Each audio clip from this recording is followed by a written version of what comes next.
Okay, we'll move on to the next question. Should there be additional controls on plant and machinery on the basis of noise pollution and other adverse environmental effects? And we've certainly touched on this already. For example, should there be a general presumption against air conditioning?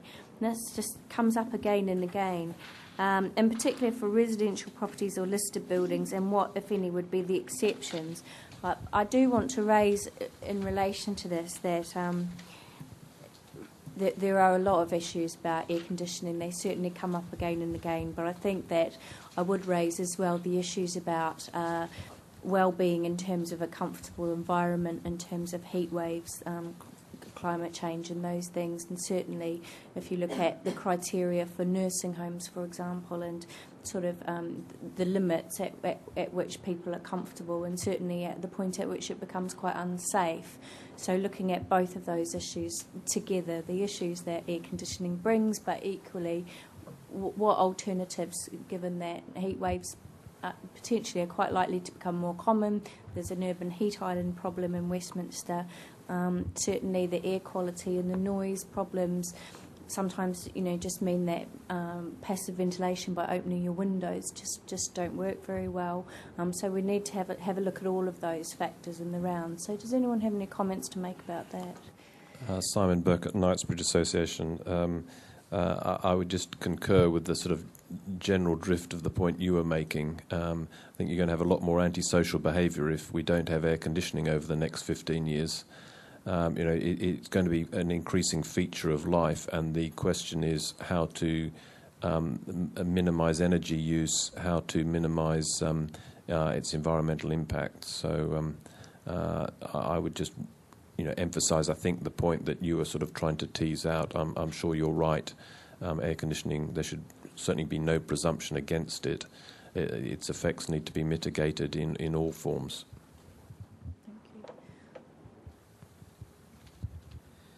I have to speak slightly against Simon here.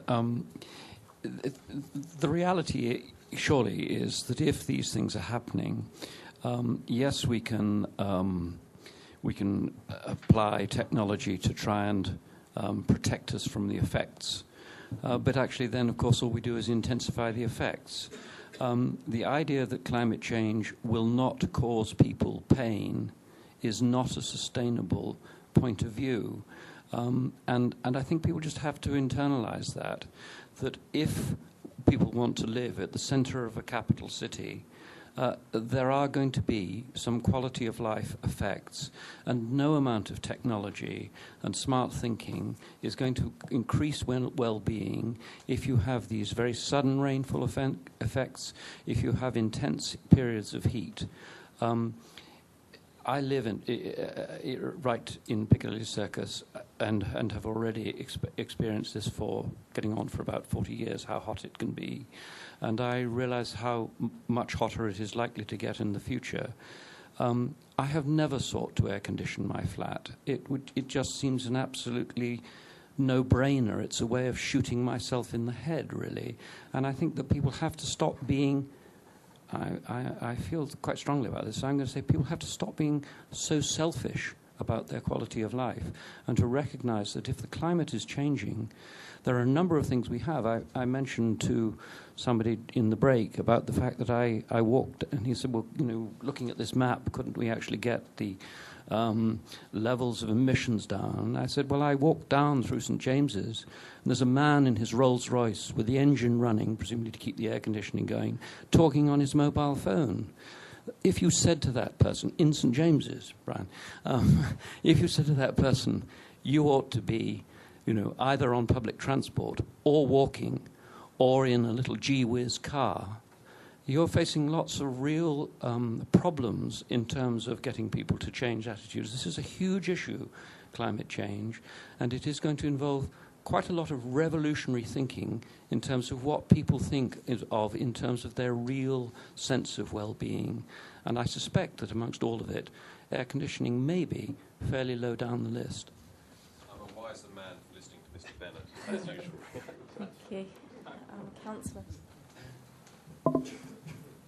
It may be worth cheering people up a bit by reminding them that there's a big push in terms of designing for alternatives to air conditioning, i.e. not having to use air conditioning. I mean, it's a bit high-end at the moment, but there is nevertheless, we do see these buildings and illustrations of these buildings and demonstrations of these buildings. They do exist, and it can be done. And similarly, retrofitting can bring in things which will help to ameliorate the extremes of the environment.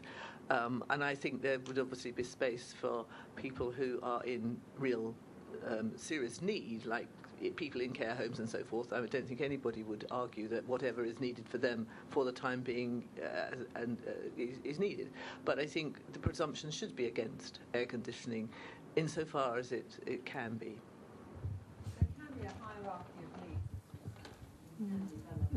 So how long is somebody going to be in these premises? Must be one of the dimensions. So you could easily have a hierarchy about hospitals, Part 3 residential, perhaps some schools, etc. But the private domain and certain restaurant domain, etc., you can make different judgments about. I think, what about officers? I mean, obviously, there's Well, a I'm against relationship that. there with IT, or... Yeah, I'm against that. Open your windows. Okay. It's quite simple. And quite frankly, if the inspector for the VSU inquiry could say that mitigation for us was to keep our windows shut, then I'd like to say to the council, open yours. Thank you. Well, that's the problem we're facing with. Talk about Stalinist London, Transport for London, Crossrail the same. And funnily enough, their noise expert is the expert who's been advising St James's, and he can be a Stalinist with the best of them, I can tell you. He's been in the game since 1974. And that's about where his standards are. However, that aside, when you're thinking about hierarchies, everybody thinks about hierarchies in terms of mitigation of noise, of pollution, etc. Before you get to the point of putting people in glass boxes, which is, from the noise point of view, thick double glazing and air conditioning, can you not set up a hierarchy in your policy that means, it's tick boxes if you like, certain other things have to be looked at? For example, all the things that are outlined in the Mayor's noise strategy, which do not appear in Westminster's. There's a lot of detailed stuff that I think should be taken over wholesale. If you have a noisy environment you want to improve, for example, look at putting non-residential use in the front line, if you like. Warehouses, workshops, and they create a noise barrier. It's that kind of lateral thinking that needs to be done, and I would urge Westminster to put all that stuff into their policy. Thank you. You're talking about city planning. Ooh. Which brings me on to say, as a final kind of note from us, one of the most important tools you've got are planning briefs. And so, we had a huge disappointment when our Victoria area planning sub-brief didn't materialise, in spite of the fact we'd had a huge amount of input to that. You need to come out and ask the communities, how do you want this place to look? What are your ideas? Because the communities can come back with very good ideas, very creative ideas. That's one of them, about creating quarters and certain segregations which make a city work. But I think we're in a bit of a muddle and a bit of a mess at the moment because so many of these policies are colliding. We've got to start separating them out. And I think the planning briefs, you should do more and more planning briefs. That should be a priority. So that there's this continuous process of local communities inputting, if you like, into a mini town plan.